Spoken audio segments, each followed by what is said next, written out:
Willkommen, bienvenue. Welcome once again to another live stream. If you keener-eyed amongst you will notice in the virtual studio, Stephanie, Mitchell, Hughes.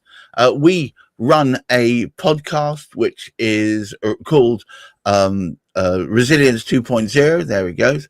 And our focus is really on talking about the lessons that can be learned once you go through hard places and come out the other side. This is Mental Health Awareness Month globally.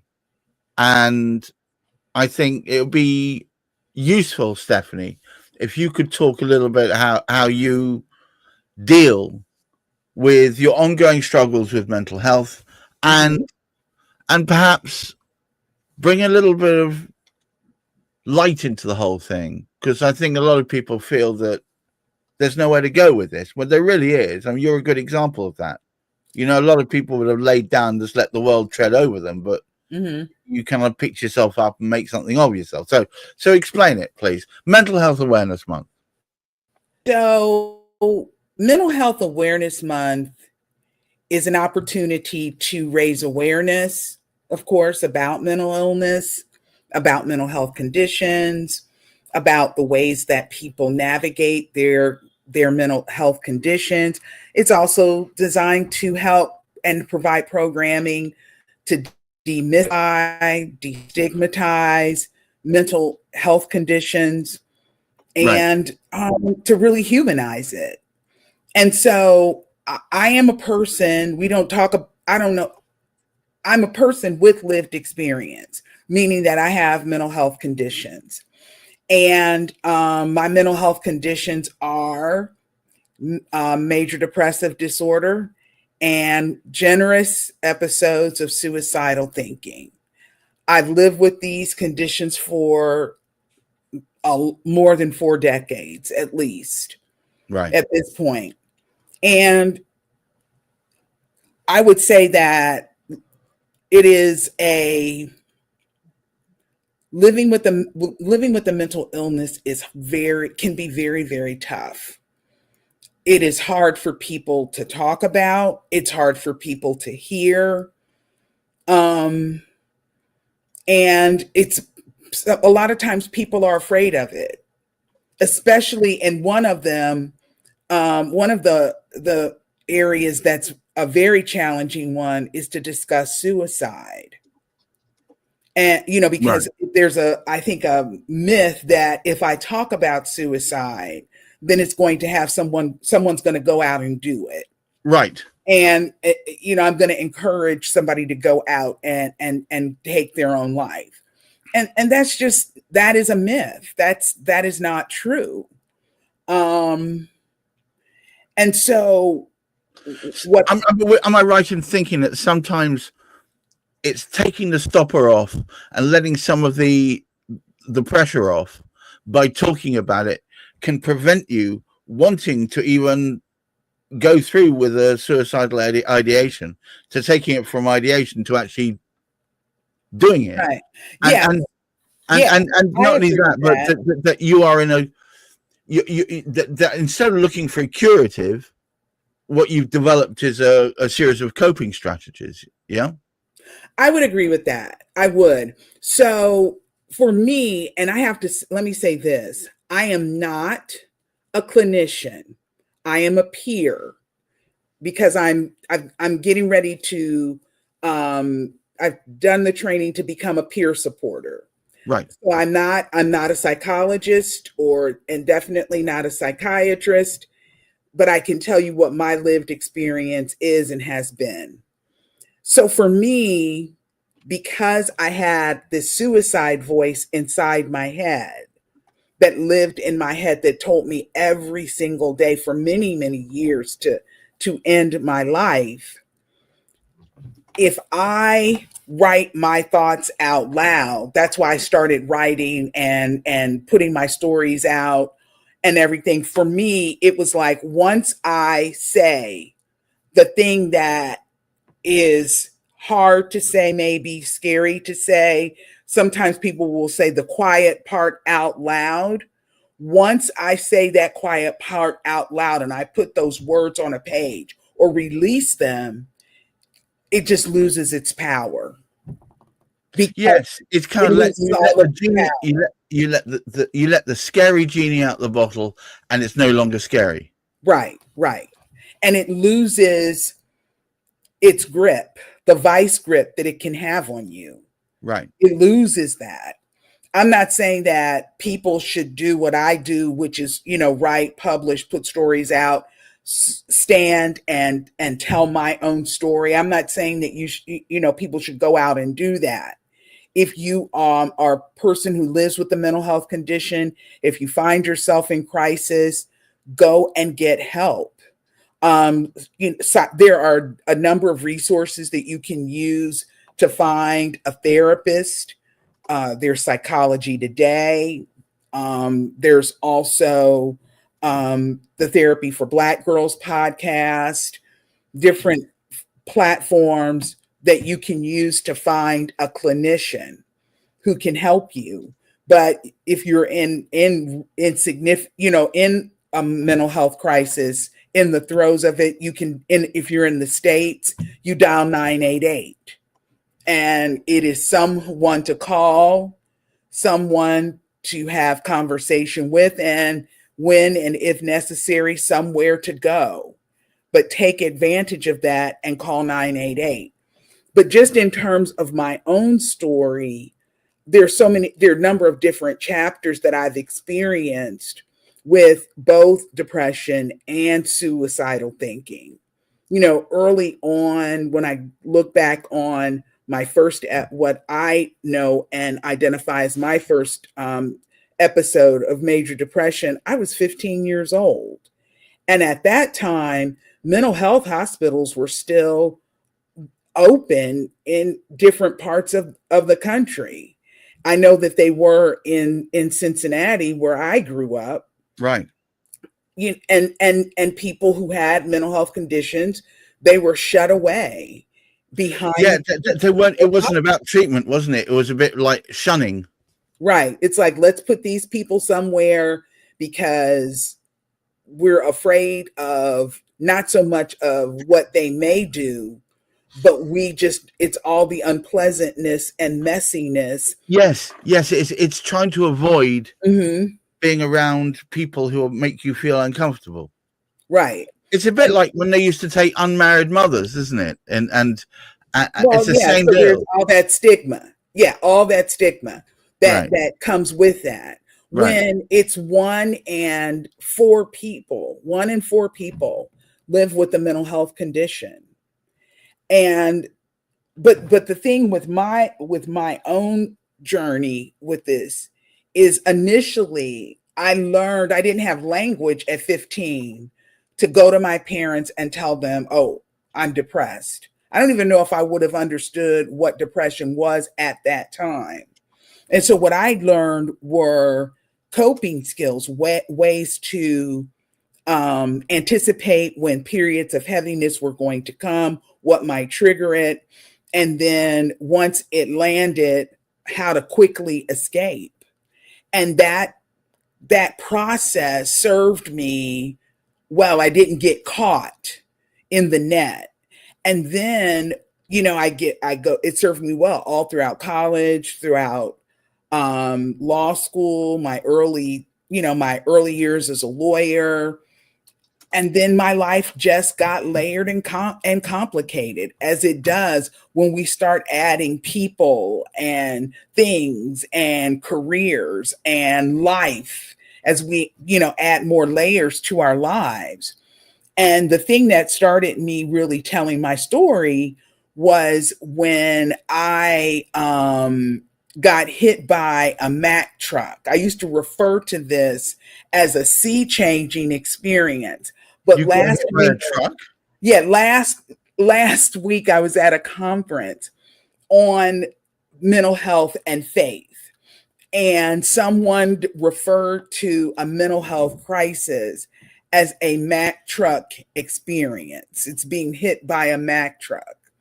And so I had one of those moments. And in the course of recovering from that moment, that Mack truck experience, it uncovered a raging depression that I had that was going to require a completely different level of treatment. And really, quite frankly, at the time, it was very serious. And more significant, I discovered that I had been deeply depressed for at least a decade, at least 10 years, and I didn't know it. 10 years of living it with under that heavy blanket that I call it swimming in half jello. You know, can't really hear clearly, can't see clearly. Yeah. But I mean, I yeah. remember my worst of my long COVID was where your head feels like it's full of cotton wool, and you feel malcoordinated and unable to put sentences together. You sound like a stroke victim, and yeah. So I kind of get that. Everything's all a bit. Yeah, you're just sort of submerged. That's right. Down in the pit, that jello pit. Yeah. Or you've fallen down the rabbit hole. Right. And you're on your way to not Wonderland, but almost like Funhouse land. Because you just, around every corner, you don't know what you're going to get. And because I didn't like taking medication, at that time I had to start taking medication. And I hate taking medication. And so because I was constantly trying to figure out how to get out of taking medication, I would stop taking my own medication. And then that just created a cycle of take it, feel better, go off, then become suicidal. And it was a cycle that I repeated over and over again. Yeah, they too tend to be cyclical, don't they? So if you stop, and that just really wasn't a solution. It wasn't.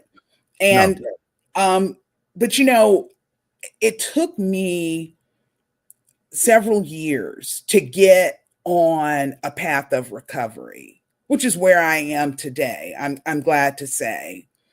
And it's just like recovery from anything else. Right. That requires that I take proper care of myself. It requires that I maintain regular contact appointments with clinicians who support and help me. It requires that I am honest with them and really honest with myself. And it requires using and imposing boundaries and being with people, working for people, with people who appreciate and see your humanity. That is, this is the beauty of where I am now, where I work now, is I work with people who see my humanity and see and really fight for the humanity of other people who have a mental health condition.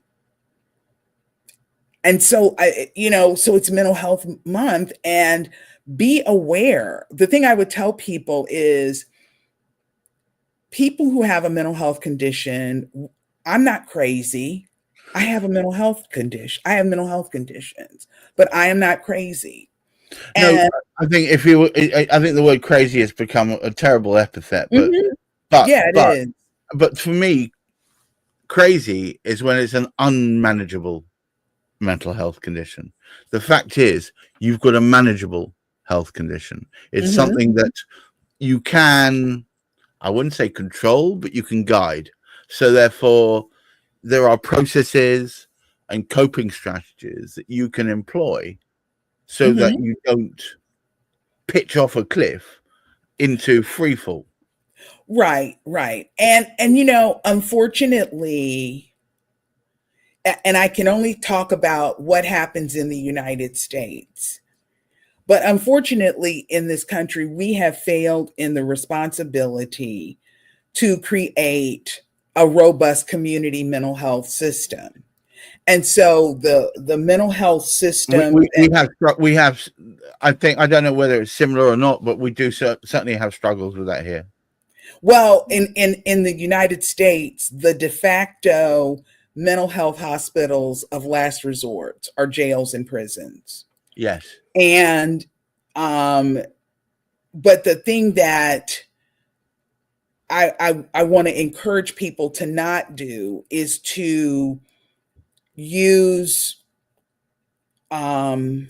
words like crazy or insane No, because they or have lock up. But these are an people who immediate are, negative epithet. That's why well, not people who may be unmedicated or unhoused. So one of the things that I see a lot of that really saddens me is if there's a person who is acting out.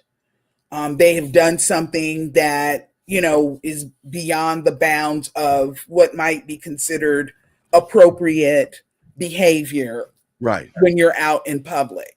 Right. And the comments are, they need to be locked up. This person should be in an asylum. They can't be out amongst people, like as if, people who have a mental health condition, a person who is unmedicated or something like that, and you see them in a state where they are not in recovery, and you just say, well, they just need to be locked up in a hospital. We've got to do something to remove these people from society, so we can put them somewhere. Terrible, So really. then we don't have to deal with them, and we can put them in spaces behind closed doors.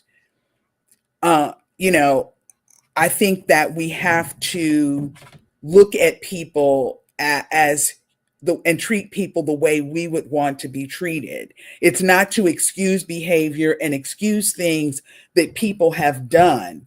If you have violated the law, if you have broken the law, then there are consequences for that, regardless of whether you have a mental health condition or not. I mean, no actions have consequences, but I would say right. that I would say, because I need to wind this up fairly soon, Yeah. but I think this month of all months, I think we need to think about where our humanity is, and to stop ourselves making those snap judgment calls because someone who maybe has suicidal ideation, who maybe is going through a depressive moment, or maybe is in a downward spiral, whatever it is, we need to pause before we leap to judgment and think, maybe we should give them space, or maybe we should sit with them until they find a point of equanimity where they are more relaxed. And then maybe we can talk them back from that ledge. Maybe we shouldn't just think of ourselves. Maybe we should think of our fellow man and woman and think,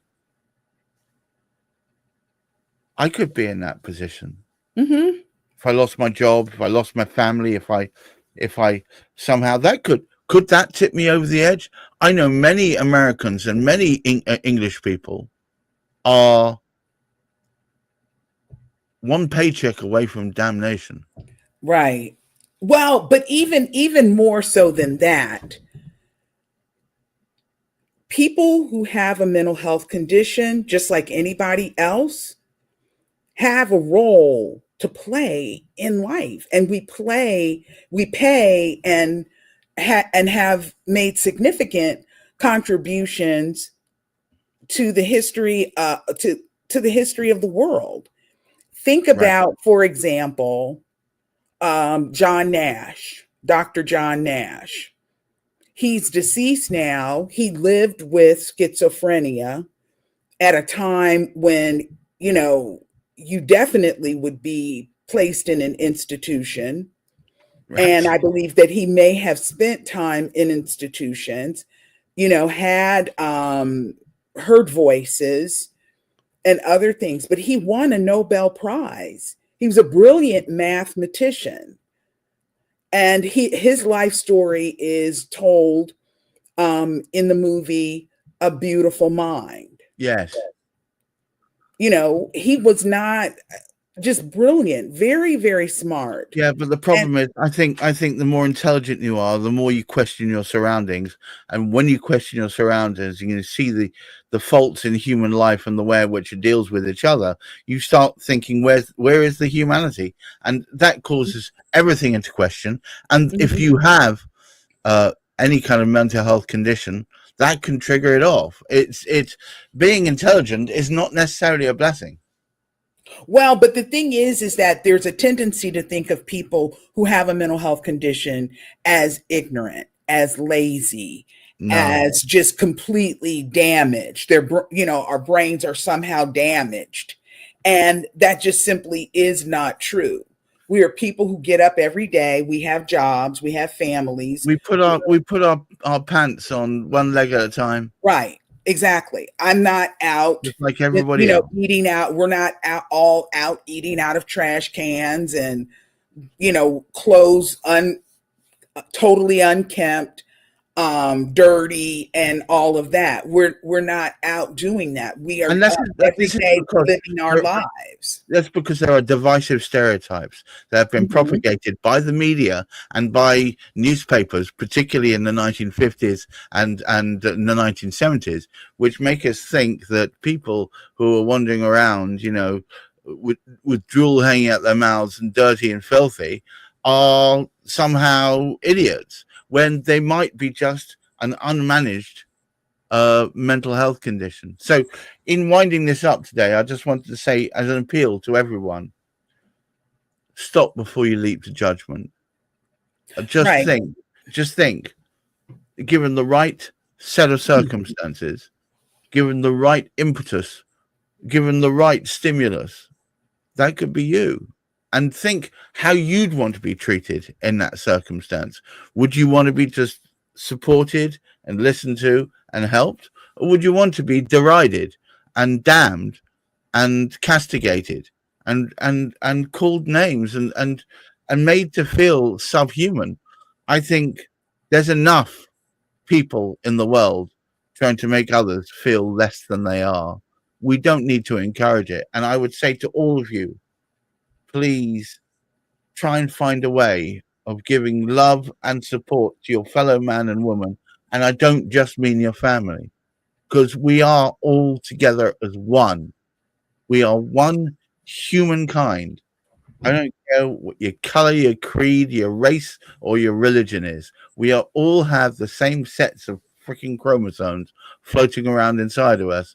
We need to say that for a moment, can we just support each other, especially in this month? Stephanie.